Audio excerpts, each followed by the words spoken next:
My name is Alex. I'm the events director here at the store, and tonight I am very excited to introduce author, actress, comedian, and producer Ali Wentworth.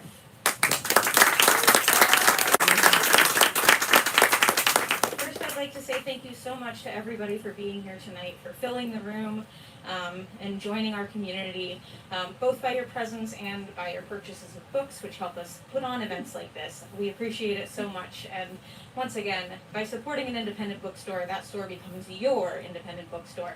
So welcome and thank you. If you haven't already bought a book that you would like to, we'll be selling more after the event, and Ali will be signing. Now, although tonight's author guest needs no introduction for any of you, just a few words to welcome her. Ali Wentworth is the author of the New York Times bestsellers Go Ask Ali, Ali in Wonderland, and Happily Ali After. She made a name for herself on the comedy shows In Living Color, Seinfeld, Headcase, Nightcap, as a regular on The Oprah Winfrey Show. Her film credits include Jerry Maguire, The Real Blonde, Office Space, and It's Complicated. She frequently guest hosts Live with Kelly and Ryan, and hosts the Shondaland and iHeartRadio podcast Go Ask Ali. She lives in New York City with her husband, George Stephanopoulos. I almost said dachshund. Which is not quite right. I also live with a dachshund. They're two girls. They're a hound mix, not to be confused for a husband, and an obese dachshund. In Ali's Well That Ends Well, Ali turns to a topic that we are all too familiar with, the last 2.5 years. So, this is the age of COVID, but told through a light and heartfelt and wonderful voice. So from getting sick to endlessly baking, from traversing lockdowns to emptying her nest, Ali's newest collection hits home with humor and emotion. It's a fun and lovely and lively book, and it's so exciting to have Ali here to share it. So everyone, please welcome Ali Wentworth.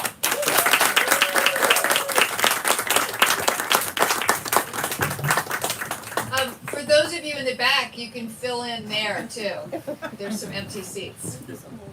Hi. What a nice crowd. Thank you for coming out on this Friday night. I just found out actually that my book is number 10 on the New York Times bestseller list. So you're actually with a real live author. So I started writing this book because I got COVID very early on in March when it all began. And it was a very scary time because we didn't have vaccines, we didn't have boosters, we didn't have leadership. And so I was lying in bed, and back then when you quarantine for 3 weeks, which as a mother that seems like heaven, but it was actually like that movie The Room, you know what I mean? I was in this small confined space, and I remember lying in bed, and I had these 2 teenage daughters, and I could hear them downstairs, and I thought, how the hell am I going to raise teenagers in a pandemic? And that sort of spawned the idea of this book, which is, the past few years have been horrible for all of us. Some worse than others. People have been sick, people have died, people have lost their jobs. And my feeling is we have to mine whatever lessons there are in this period. And there were some. Some were little, some were big. For me and how I coped with my family, some of my lessons were just about, how important my family was, or how a lot of the people in my life that didn't make me feel good, I was ready to kind of be done with them. Other things happened, shocking things happened, like when you're a parent, you, especially George and I, are not strict, but we have rules, we have guidelines. And then the pandemic happened, and then we just let our kids go rogue. They were just free range kids. We were like, go to bed whenever you want, eat whatever you want, we don't care, we give up. So, as she said before I came out here, I'm married to George Stephanopoulos. Everybody thinks it's George Clooney. It's not. It's the newsman. And George and I met, I'm going to give you a little backstory, which will take you right up to when I have COVID. And obviously, I got through COVID. So George was a newsman in New York. I was an actress in LA. And For a split second, I was single, which is shocking. I know. This was actually single for a minute, but I was. And I had a party in Los Angeles, and it was all girls. It was a birthday party for a friend of mine. And we started talking about dating, and I said, the only people you can date in Los Angeles are actors and agents. And they both take you down a very dark, treacherous path. And I didn't want to do it. And somebody said, you know, I could set you up with an old friend of mine. And I said, who's that? And she said, George Stephanopoulos. And I said, no, thank you, no thank you. I was like, no, I grew up in Washington, D.C. I grew up around politics. I'm not interested. Who knows Hugh Grant? That's what I was thinking. And she said, you know what, you should just go out with him. You know, I didn't realize he had dated the island of Manhattan. But I finally came to New York after a few weeks, and I thought, you know, this will be a great article, like a New Yorker article. My date with George Stephanopoulos. I mean, it pretty much writes itself. So I called him up and I said, hi, this is Allie Wentworth. And he said, oh, hi. And I said, you know, I was thinking maybe we could get together. He said, what about dinner? And I was like, oh, hold your horses, mister. How about coffee? You know, because I'm not an idiot. And he said, how about lunch? I said, great. Let's meet at this department store, because my feeling was if it was a total dud, I could still get my shower gel and my exfoliator. And so the funny thing about love is that I met George at this restaurant. The first thing we talked about was what antidepressants we were both on. We both ordered the crab salad, and by the end of lunch, we were smitten. 2 months later, engaged. 6 months later, married. 20 years ago. So I always say it's like a good melon. You know, you push it, you smell it, you listen to it, and that sort of catapulted me into the world of Greeks. Are there any Greeks here tonight? Any Greeks? Okay, good. Italian. Oh, honey, that's not well similar. It's a different continent. But close enough. But maybe the same way it is with Italians. When you marry a Greek person, you marry the Isle of Crete. You marry every Greek person that's ever. And so when we were getting married, my mother-in-law said, this is my guest list, and it was 2,500 people. And I said, hi, we're paying for the wedding, and we can't feed 2,500 people. But she was determined, and the night before we actually got married, she had 2,500 people invited to the engagement dinner, and so George and I just sort of stood there and shook hands and for 2,500 people, which you can imagine. And all it was Greek people saying, tell me you don't know who I am. And I went, I don't know. You're some cousin with Opolis in the last name. So, got married, moved to DC. We had my eldest daughter, Elliot. Our daughters' names are Elliot and Harper Stephanopoulos, because Stephanopoulos is a long Greek name. And my feeling was, he gets that. So their first names are going to be sort of strange, waspy, non-gender names like Elliot and Harper. And, you know, at first, George's parents were very upset. They really thought that we should have named them, you know, Mount Olympus, Feta, Spanakopita, Stephanopoulos. And so for the first few years of my kid's life, they call them by their middle name. They refused to call them Elliot and Harper. Now they do, thank God. But when my eldest daughter was ready to have her baptism, she was about 6 years old. Now, in our world, in the WASP world, in the Bostonian world, when you have a baby and the baby is baptized, it's really about the brunch. So, you know, you put a little holy water on their forehead, you call it a day, you have eggs Benedict and mimosas. Not with the Greek culture. The Greek culture takes it very seriously, and my father-in-law is a priest, and he christened my daughter. So the morning of the christening, I put my daughter in the christening outfit, which was, you know, my great-grandmother's, which is one of those white lace dresses that goes down the hall, down the staircase, out down the street, and a little cap, and she was very bald. And so I put her in the dress, very uncomfortable, buttoned it up, put on the cap. Of course, she pulled it off, put it back on. She pulled it off. I duct taped it to her head and took her to the church. And she looked like those early American portraits where the children are really like bulbous eyes and they look very anemic and they have the little cap on. She looked like that. And we went to the church and met my father-in-law. And in these Greek churches, there are all these like Greek people that just sort of live in the woodwork and they just sort of appear. And so they appeared and they put a towel down and my father-in-law said, take the clothes off the baby. And I said, oh, I'm a wasp. We don't take our clothes off ever, ever. And he said, no, the baby has to be naked. So I took the beautiful christening clothes off my daughter.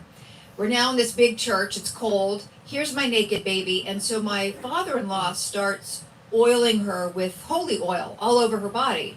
And I turned to George and I said, if he puts some oregano and a lemon up her ass, we're out of here. So as I'm looking out at the baptism, I see sort of my people, the wasps, and the Greeks. And I see my mother, and they're all horrified at what's happening because my daughter's being submerged into a bowl of water all the way down. Remember the wasps do this? This was like,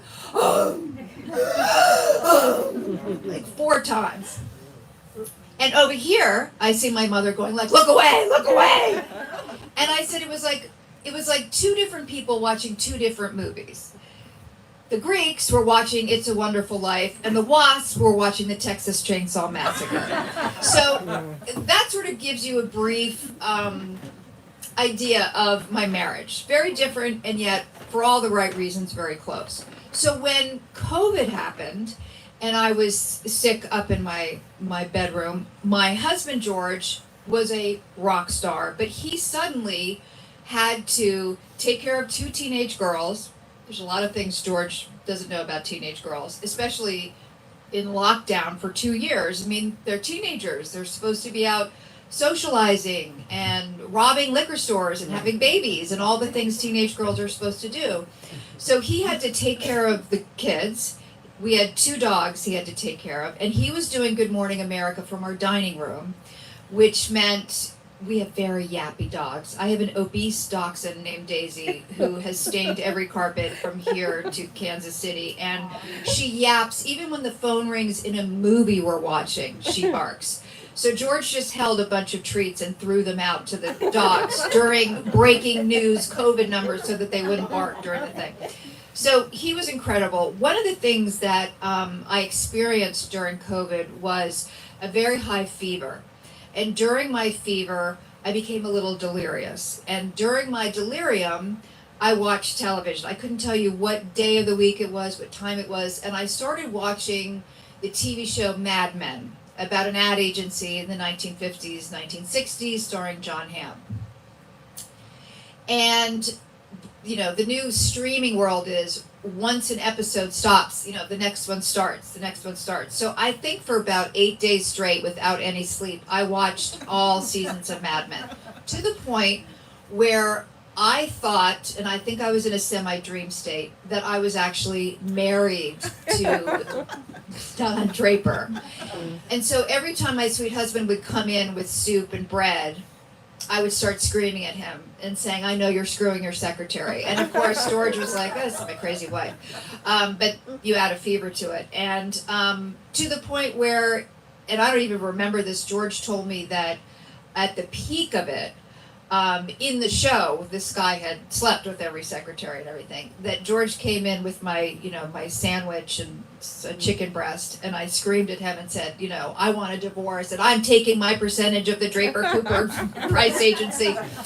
So that was the first thing that happened. The other thing is I lost briefly my sense of smell, and I know this because our dog Cooper, who's a hound dog, he was being walked by my husband, and my husband came home one night and said, Cooper ran away. And I said, Cooper ran away? And he said, yeah. And I said, I'm yelling this down the stairs. I said, how did he run away? Did you let him off the leash? And he said, yes. Okay, God, you're so smart in so many other ways. And I said, you let him off the leash in a wooded area where there's a lot of deer? And he said, yes. And I said, okay, you can't come back into this house until you find him. He is the love of my life. So George went out for a few hours and couldn't find him. And the next morning, Cooper showed up in front of our house, and he looked like he had been involved in some kind of trauma. He looked very scared. He had like nuclear waste all over his fur, and like mud and a Barbie head, and some empty cans. I mean, he was a disaster. And I heard my two daughters downstairs screaming, "Oh my God, it's disgusting, get rid of him!" Screaming. He ran up, he jumped on the bed with me. I couldn't smell a thing. I could not smell a thing. And apparently he had, tunneled his way through a sewage pipe from Mexico City or something, because apparently the neighbors could smell this dog. I couldn't. That was the first really big sign that for sure it was COVID. And my daughters wanted to go give him away. Aren't they adorable when they're that age? But he ended up sleeping with me for about a week. And it didn't even register to me, although we had to burn the sheets. Let's see, what else can I tell you? It was one of the things we learned too, again, like I said, with being parents, that we did let our kids go rogue. And at the beginning of COVID, George was reading the Lyndon B. Johnson diaries and, some of the books upstairs in the history section, or over there, world history. He's probably read all of them. And my daughter said, "Hey, Dad, you've got to come check out this show. It's called Love Island, Australia." And George and I thought, well, what is that? And they said, it's a really great show. It's like about these different couples on an island, and they like hook up and then they get kicked off. And we were like, okay, I see that we've just completely given up our academics. And anyway, cut to 6 weeks later, George Stephanopoulos glued to the TV. He had to know which couple was going to make it. It got so extreme that we had a Love Island Australia dinner where we all had to wear bathing suits and heels, not George, but me and the girls. And I actually photographed them, and George said, if those ever get leaked. Anyway, they're in my blackmail file. But that's how crazy we got. The other thing we used to do is every night me and the girls would have our bowl of ice cream. We would decide what, Housewives or whatever we would watch. We get our bowl, scoop 3 different, Rocky Road, mint chocolate chip. And a year and a half later, COVID, things are opening up. My doctor called me at 10 o'clock at night. And when your doctor calls you at 10 o'clock at night, it's not to wish you Happy New Year or to see how you're doing. It's scary. And I said, "Hi, Dr. Kurth, what's going on?" She said, "Allie, listen to me. Your cholesterol is 336. And I said, "Thank you." And she said, No. This is really, really bad. She said, "What have you been eating during COVID?" And I said, "I've been eating what everyone's been eating. Bread, cheese, ice cream. What's your point?" She said, "You've got to stop eating all this stuff." And I said, "I'll just take a statin and call it a day." And she said, No. So I had to change my diet a little bit, which is very hard actually in this city, because you guys, it's all lobster rolls and fried clams and ice cream. So I'm letting myself off the hook this weekend. But and I started walking, because after having COVID, I don't know if anybody here has long-term COVID, but your body does feel that it's kind of been through the war. And so I started walking as a way to kind of get my lungs to be healthier again. And now I'm walking like 6 miles a day, which is incredible, because I'm over the chapter of my life about looking good in a bikini. It's like, that's over. I'm straw hats growing tomatoes now, but it is nice to be healthy, particularly after having COVID. And there's this Cooper at the end. One of the things on the front of the book is I have a Fudgy the Whale cake. And there's a reason for that. That there were times during COVID, again, relative to what we were dealing with, when we had some heartbreak. When my youngest daughter was going to be, the big senior year of camp, she's been so excited about it for years. Camp is canceled. Crying. Nothing I can say, no amount of cash I could give her would get her to stop crying. So I drove to Carvel and I bought a Fudgy the Whale cake. And we came back and we all just stuck our fork in it and there was laughter. I'm telling you, this ice cream cake is better than Xanax. So every once in a while when something would happen and somebody would be upset, no matter what it was, we would go get a Fudgy the Whale cake, and I highly recommend it. I really do. It's not a joke. It's one of the kind of great things of life. And we had a photo shoot for the book, and as you can see, my dogs are eating a Fudgy the Whale cake. And it turns out we went through like 4 of those cakes because Cooper could pretty much wolf one down in 2 bites. And he did have a little gastrointestinal issue after, but it was worth it just for the cover of the book. But we got through COVID. George actually, just between us, don't tell anybody upstairs, but George got COVID first and gave it to me, but he was asymptomatic. Yeah, so that'll be in our very public divorce. But until then, and then of course I got it, and it's a crazy virus because, you know, everybody has gotten it many times or not, or had these symptoms or who didn't have these symptoms. And one of the things that I kind of write about a lot in this book is not medically, but what are we learning from this? You know, who are the people that reached out? Who are the people that, you know, sent us love? Or who are the people who you were caring about during this? Or how about parents that you couldn't see, or relatives you couldn't see? All those things. You know, and my feeling is now, and I hope we are getting through COVID in a way that it will be something of the past, it does make me think about humanity and empathy. And one of the things that I talk about in my book, one of the stories is when I got sick, we had 2 neighbors that we had never met. And when I got sick, it was turning into pneumonia, and my doctor said to George, you've got to go to the pharmacy right away and get Allie on these hardcore antibiotics because it sounds like she's getting pneumonia and we don't want her to go to the hospital.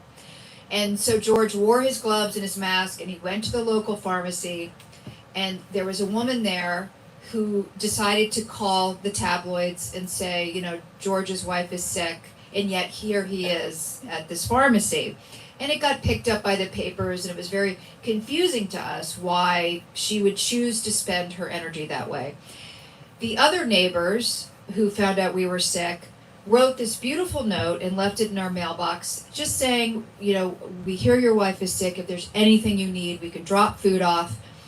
And when I got better, I was thinking about these 2 different things, that they're both 2 neighbors whom we'd never met before, and the decisions they made in that time, you know. And I thought, you know, what does it say about humanity? What does it say about all of us? Shouldn't we always be looking after our neighbor? Why would somebody choose to, you know, call the tabloids on my husband when his wife was very sick? And so I kind of expand on that in this book, on some of the lessons that I got, and certainly towards the end, our eldest daughter Elliot, who was all greased up before, she went to college, and it was interesting after being with her parents for 2 years straight to then, you know, leave us and go off to college. It was incredibly hard for her. It was incredibly hard for us. And I, of course, right after we dropped her off, I made George stop at a McDonald's, and of course he got a glass of water, but I got a Big Mac that I ate in 2 bites, and I told him not to judge me because I was eating my feelings. But, you know, I think the empty nester thing after COVID was even a harder pill to swallow, but it made me think about my daughter, and I wrote some kind of advice for her for going off to college, because it did make me think about beginnings and ends and the world and how we're connected, and look at us now in this room, all of us, and you're listening to me because you have nothing else to do tonight, and I'm sorry for that, but it did make me think about how we all have to watch each other's back and take care of each other, and whether you're a stranger or you're not, and you know, how I hope again that the empathy piece in our world comes back for all of us. But I mostly just try to make you laugh. I do try to be entertaining. I know that I was told you guys would have questions, which are fun for me to answer because it also brings up other things in the book or just very, very personal things about myself. So may I answer any questions? Yes. There you go. So I have a lot to say. Okay, Okay. good. You're more stunning in person than you are. I couldn't even imagine. So. Oh, you're very sweet. Um, I've been in hair and makeup for 6 hours, but thank you. I don't want to forget everything. So it's so great to meet somebody who's been like a part of my. You've been such a joy and comedic joy to me for so long. Thank so you. rarely get to meet people where you can say thank you. Oh, You know, so like it's like you and Mariska and Deborah Messing. You're like the holy trinity of TV entertainment to me, right? that's Like, very sweet. and I love your friendship. My mom is a retired nurse. She would kill me if I didn't ask you how you were doing post COVID. I was gonna say something cute like can you set me up with Jamie Foxx or something? But I'm Oh, not- honey, you don't want to be set up with Jamie Foxx. You can do better than that. Okay. So, but yeah, my mom, she loves you. I was like, I'm gonna go see Ellie Wentworth. I love her. I've been a huge fan for so many years. You're amazing. Thank and she's like, yeah, I know about her mom. She's on, live with Kelly and my mom loves you more than I do. Oh, how is that possible? No, it's dedicated to her. But Yeah. she really wants you to have your own show. So my question is, what are you gonna do? Are you gonna do something like that or? My own show? Yeah. Right now, I've really liked filling in for Kelly Ripa a lot. It's a lot to do it every day, but it's fun to fill in. I am going to do a show that we're shooting this summer that is a funny parenting show for ABC that'll air next year. And that's going to be really fun because it's going to be me and a kind of professional educator and then people with their kids and the issues that they have with their kids. And of course, the expert will be the one telling you this is what you should do, and I'm of course going to be the entertaining factor. And Trish is an educator. Yeah, I teach. Are you an educator? Yeah, Oh, well then you might be on the show with me. You might be my It partner. was rough. We taught in person like the second year. It was really tough. Educators are having a hard time. So if you have kids, please buy them gift cards, whatever you need to do. Send them a letter. Thank your teachers. Yes, the It's been teachers rough. the It's past been few rough. years, I can't even imagine. Yeah, I mean, at least I had teenagers that were just like under their quilt with FaceTime for 2 years. So I'd have to deal with them, but like the little ones, my How old are your God. children? 18 and 16. Okay, so they were. Oh, so they missed out on all the the fun senior year stuff. Yeah, they didn't know like prom and Yeah. yeah, I know. I said, well, your father can wear a tuxedo and I can take a picture of you guys out on the lawn. No way. Just can't go for that. You had a question. Yes, Allie, I don't know if you remember, we met a couple of weeks ago on a Zoom call for Lori Schulweiss's Oh yes, hi. wellness. Oh hi, how are you? I'm Oh my gosh, so you're a good. stalker. Is there security? I'm so thrilled to meet you in Oh, person. thank you. It's I've so nice to meet you. always adored your humor. Thank you. And, I thank you for that because we all need to laugh. Yeah, definitely. Okay, well here, let me say this. I truly believe that humor is the great connector. And I experienced this a few years ago. I took my eldest daughter to Burundi, Africa, because we're trying to help build a hospital in Burundi, which is the toilet bowl of Africa, if I may say. Like there's no animals there. It's the poverty is just, you can't fathom it. So I took my daughter over there. And I went to Michael's and I bought all these bead sets. I thought, oh, well, a lot of the kids in the village will bead. And so one afternoon I'm sitting with all these beautiful Burundian girls and we're beading and it's really awkward. It's just awkward because I don't speak Burundian, they don't speak English. They're looking at me and my daughter like, what the hell are you doing here? Why are we having to bead? This is crazy. And we had lunch. We all got a roll and a bottle of Coca-Cola. And we all, were eating our lunch and sort of awkwardly smiling at each other. And one of the girls drank the bottle of Coca-Cola down really quickly. And there was a pause and she burped so loudly. I mean, the roof of the house was shook. And there was a moment and then everybody started laughing. Everybody started hysterically laughing because everybody understands the humor of a burp like that. And after that moment, everything changed. Everybody was laughing. People were making friendship bracelets. And I thought, that's the greatest communicator.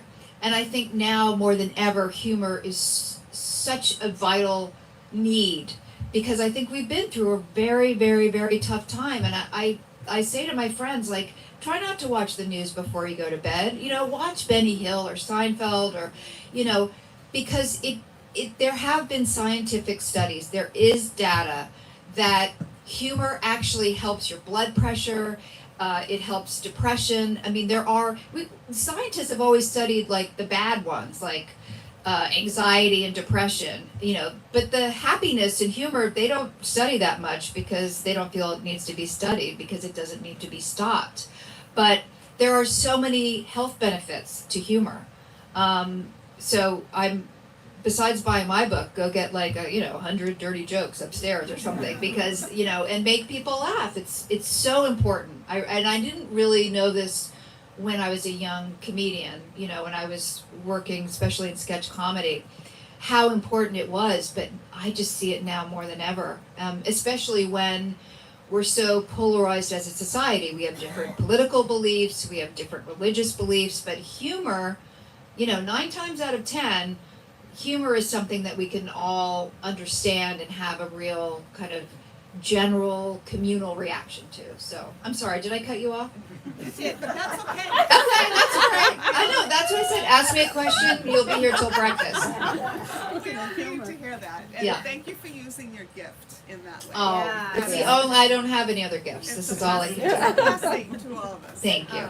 So my question relates to, because we were all in lockdown for 2 years at least, I know, like, I had a teenage daughter, you know, actually, sorry, she wasn't even a teenage daughter. She was about to graduate college when COVID struck. And, you know, the whole anxiety level that Mhm. kind of hit Mhm. all of our kids at that point in time was a lot. And I was just curious, like, did that affect your girls? Mhm. And, you know, what did you do? How did you handle it? So she's saying that she had a daughter that was just graduating from college when COVID hit, and she had a lot of anxiety. And I actually think if I meet a teenager now who doesn't have anxiety, I'm like, that's a serial killer.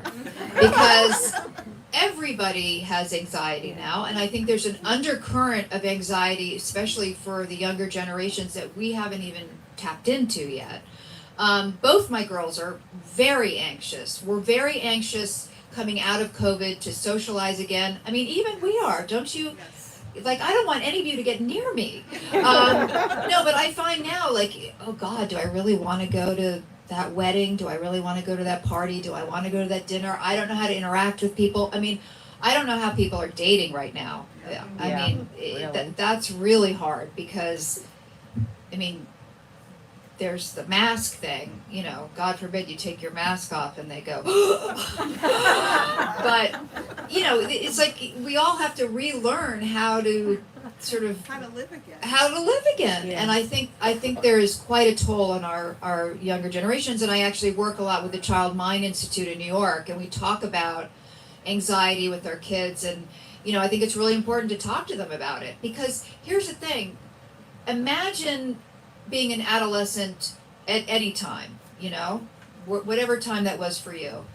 And then add on a global pandemic, add on a senseless war in Russia, add on a shooting almost every day. I mean, it's so, I feel for my kids, I really do. And, you know, again, I don't mean to bring it back to this, but you have to find goodness and levity, because it's so weighted on the other side. Whether that be humor, whether that be like family dinners, whether that, you know, whatever it is, you know, you have to find those things. Otherwise, we're just swimming in muck and misery, and that's no way to have a life. So, yes, anxiety is real for all of us, but really for our kids. So, Yeah, I feel and you have to pay attention to it, you know, because anxiety can really lead to depression. I know in New York we just did a forum about how the suicide rates are getting really high. She's not a comedian, she's talking about suicide. But, you know, it's all part of the bigger pie, you know what I mean? Thank you. Yes, yes. Hi. Hi. Also an educator, so thank you for Oh the my shout gosh, out. all the educators are here. Yeah. We love your smart humor. That's Thank what it is. you. Yes. I think my first introduction to you was when you were on Seinfeld, and I was hoping you can maybe take us back to that moment. Oh yes, she wants me to take you back to Seinfeld. So I did I don't know if you've heard of the show Seinfeld. It's a kitschy little show about four friends. So I got I got an offer to be on Seinfeld to play Jerry's girlfriend in the Soup Nazi episode, and I played Schmoopy, and I couldn't have had a better time. By then it was, a hit show. It was a well-oiled machine. Those were the funniest people I'd ever met. I had a ball. I was one of those actors that at the end of shooting, we did it in front of a live audience. I wasn't leaving, and they were like, you know what I mean? Like, we're cleaning up, and I was like, what's next? I had the best time. And I remember Jerry, who's since become a very close friend of mine. Jerry was dating this young woman named Shoshana, and Jerry and I had to kiss in the episode. And I remember eating a whole thing of Tic Tacs till I was like choking on I was getting an ulcer because you shouldn't eat a whole thing of Tic Tacs. And I remember that Jerry's girlfriend was sitting on the stage like this, staring at me. And I kept saying to her, "Oh, we're just acting. He's gross. I'm no interest in him." That was the only thing that made me nervous. But otherwise, it was like, what better thing in a comedian's career than to be on Seinfeld and then to be in the Soup Nazi? It was great. It was really great. Thank you. Yeah, and then I did, a few years ago, I did, Jerry has a show called Comedians in Cars, Getting Coffee. I did that. That was really fun too. Because you never knew, he shows up in a car and I didn't know what he was going to show up. I didn't know what we were going to talk about. So that was such fun. Awesome. Yeah. Anybody else? Yes. Talk about your clamming adventure since Oh, I wore my seashell top. Thank you very much for bringing up clamming. I feel like I've been talking about it a lot lately on my book tour. I got to write a book about clamming after this because, clamming, you guys are New Englanders, so you know what I'm talking about. But not steamers. We have quahogs in Long Island. So one of the things that really got me through quarantine was clamming. And I find it very meditative. I go out with my wellies and my little suit and my rake, and I go out into the bay. There's no one else around. I go up to, kind of my waist. Ever since I saw Jaws, I'm scared of sharks, but I keep telling myself there's no sharks in the bay, and they're not coming up to my knee. Then I'm okay. And it's peaceful, and you'll see a crane or a seagull, and I'm out there, raking, finding clams, and it's like an Easter egg hunt, or, it's like I pick up this jewel. And then the greatest thing is I have a bushel of clams that I've foraged for, and I come home and I dump them on the counter, and I look at my husband and I'm like, I got dinner. And he's in his dress taking off his makeup. And so there's something, first of all, like I said, meditative about it. There's something rewarding about it, that you do this hard labor, but then you have something to show for it. And the fact that you come home because you made dinner, and then I make linguine and clams, I'm the greatest person in the world. Like, I don't need anybody else. So I also started a vegetable garden during COVID too. So I just felt like, bring on the zombies, because I have it all figured out and I'm completely self-sufficient, and there was something kind of empowering about that. But clamming is like, I don't know if you're in therapy, but try clamming for like 3 months this summer before you decide to go back to therapy, because it's cheaper and you really get into some deep thoughts. Who else? If you want us to stand up and share about something about yourself that's very personal, you can do that too. You don't have to ask me a question. Yes. How was being on Andy Cohen's show with Bethany? Oh. Yeah, that was good. Oh, yeah, my mom. Yes, I was on Watch What Happens Live with Bethany Frankel. Bethany Frankel, for those of you who don't know, is a housewife of New York, and she's really scary. So I did a show years ago called Nightcap that I created and I wrote and I started, and I had Bethany come on, and I was afraid to go into hair and makeup and talk to her, and I was a boss because she was so scary. So when I was on the show, they wanted to play a game where we talked about the housewives, and I said, like, I don't really know much about them, so I don't know if I'd be good in this game. But talk about an empowered woman. I mean, she just came in there, and the great thing was she kept taking my book, and she'd say, let me show you how it's done in business. And she was like, buy my book. And she kept like holding up my book. And I was like, oh my God, you're a scary mean girl, but like you're holding up my book. So I love you. So she was great. I mean, she's not the first person I'd go to, like if my dog died, you know what I mean? But you know, she's like this incredible entrepreneur. So God bless her, right? She needs to eat some cheese. She's too thin. Yes. So I know you're very close friends with a few like really powerful women in the industry, but maybe can you talk about how important like strong female friendships are in your life? Yes, that's such a great question. She's asking about strong female friendships. So my mother always said to me that your women friends are everything. And that always resonated with me. And, you know, we certainly went through phases, certainly in middle school and in high school. There were mean girls, or, you know, so you lose your faith in women. And don't touch any of their boyfriends for fear of retribution. But then you get older and you realize that you need your women friends. And for me, and I'm one of the things I think that makes my marriage so good is that very early on, I thought, you know, George is the person that I love, the person that I'm building a life with. We share the same values. I think he's the sexiest man alive. But he's not my best friend. He's just not. I mean, if I hear that somebody's getting divorced and I say to George, oh my God, so-and-so are getting divorced. He goes, oh, that's so sad. And he keeps going. I'm like, oh, excuse me. I need to chew on this for 6 hours. I need to know why, whose problem it was. I want everything. So I don't put that pressure on him. You know, I don't expect, you know, be my best friend, validate me, do all the, and I go to my women friends for it, and they're great at it. Women know how to do that. Women are like, oh, you know, she was having an affair.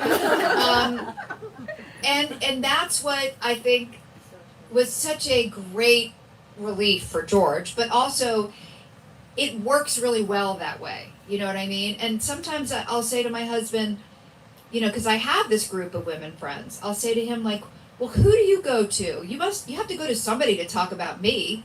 I must get on your nerves sometime. And he was like, well, I don't know.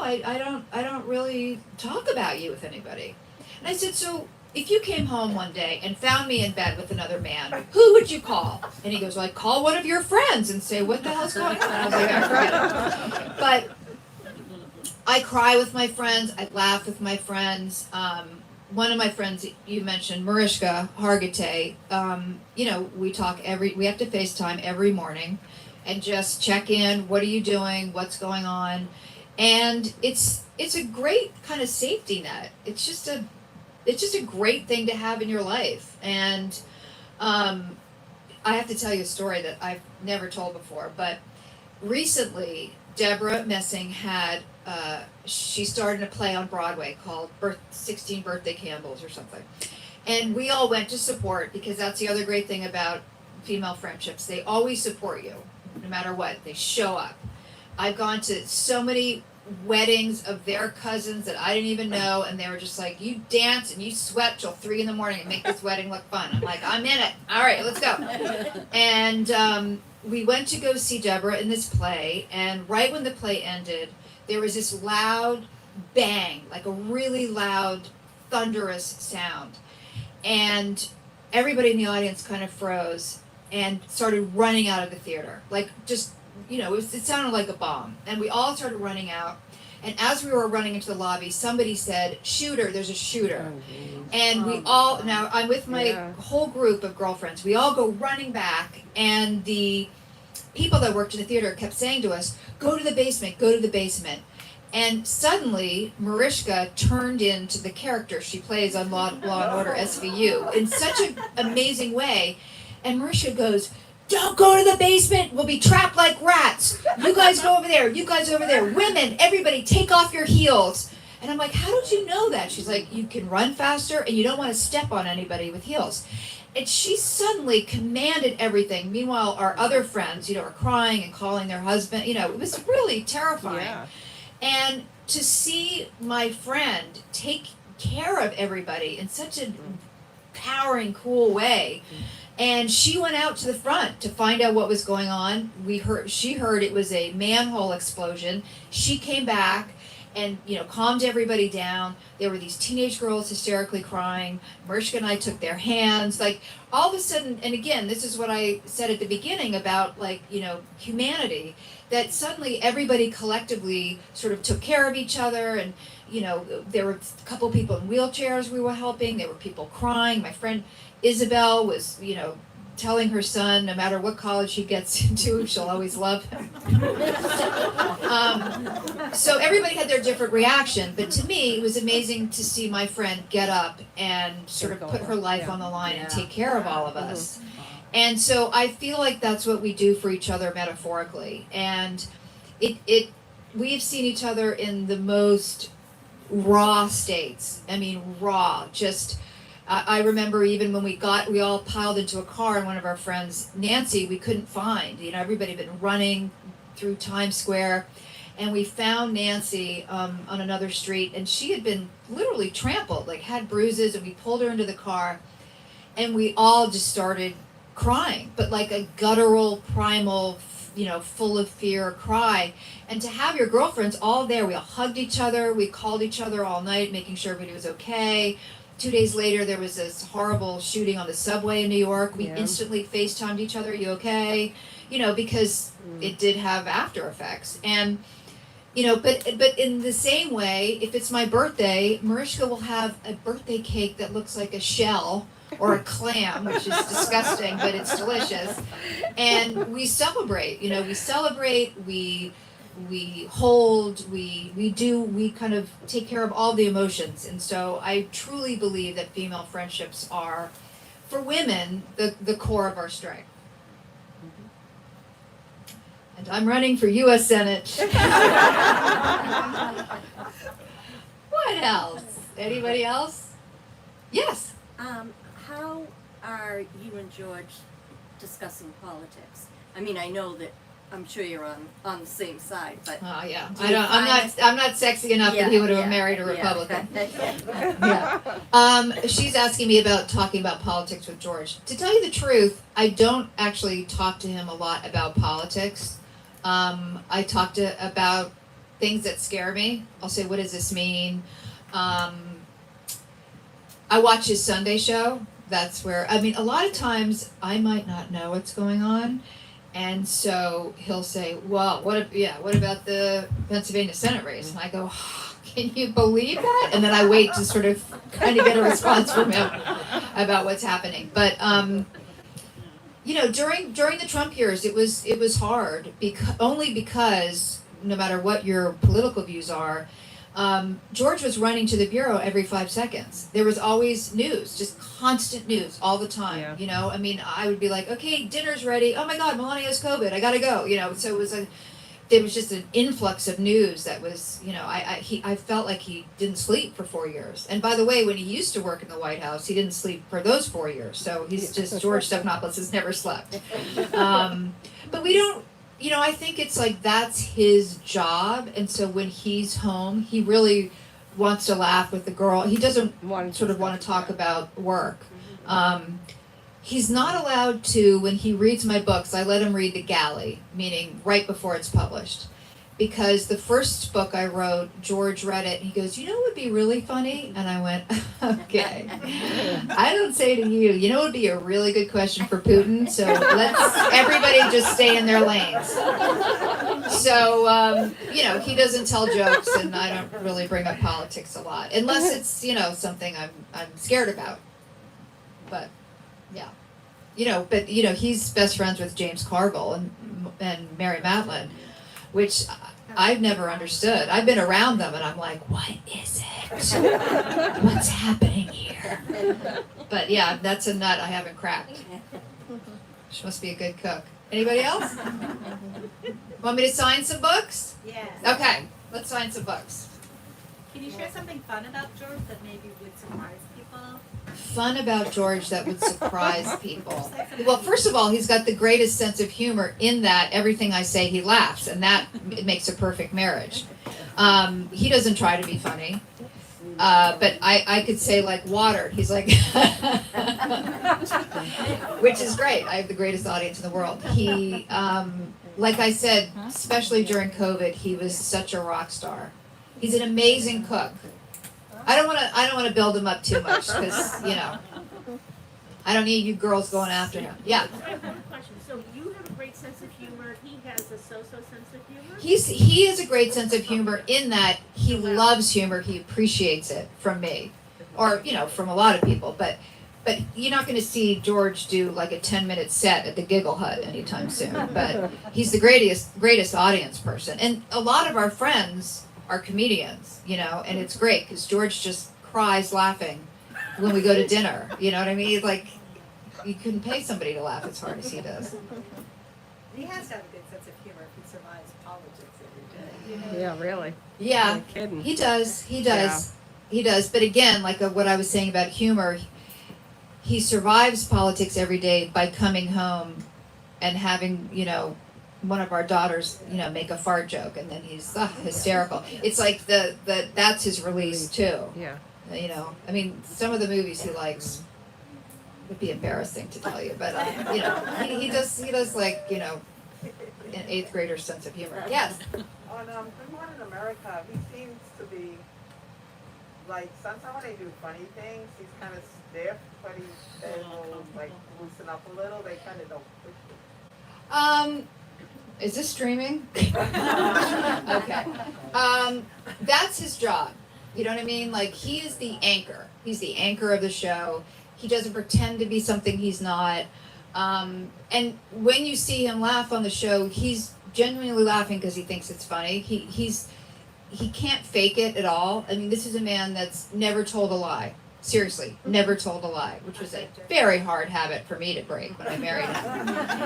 He doesn't know I'm in Boston.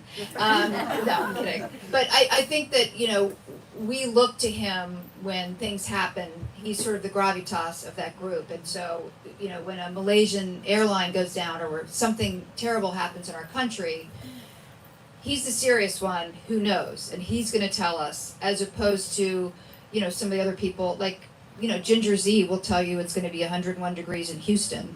I don't know if 9/11 happened, if I want Ginger Z walking me through what to do. So, I mean, they all sort of have their hats. And, he's the kind of the Papa Bear. Yeah, but he's not going to do Dancing with the Stars anytime soon. Do you think that your relationship will change when you're a complete empty nester? Do I think our relationship is going to change when we're a complete empty nester? No, I don't think. I think it will just be even more enhanced because another thing that doesn't leave this room is George and I started a production company, and so we're working on a bunch of projects together, which has been so great for our marriage just because we're reading books and go, wouldn't this be interesting? We should talk to this writer. So we're already preparing for being empty nesters by trying to give ourselves sort of something else to focus on. And that's been great. I mean, that's been, again, we stay in our lanes. He has a tendency to want to make documentaries about the history of the war room, and I'm, let's bring back Designing Women. But we collectively like both sort of branches of our production company, and we're having, like, we go to meetings together and we talk to writers together, and it's been amazing.